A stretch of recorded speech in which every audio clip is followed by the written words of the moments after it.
относительно распуска парламентов. Никто не имеет права покусаться на орган, который избран всенародно.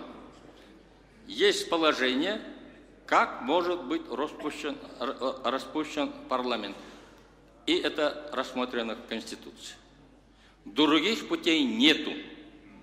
В этой связи, я надеюсь, Росзакон меня правильно поймет, считаю, что декрет Временного правительства номер 1, который так просто распустил парламент, всенародно избранный, считаю антиконституционным, антигосударственным декретом. Нельзя, никому это не позволено, чтобы один орган покусался на другой орган.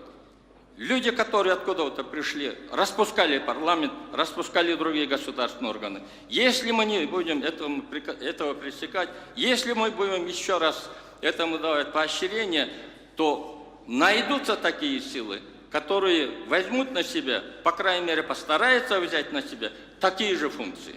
Этого нельзя допускать для стабильности государства, для мира и спокойствия в народе.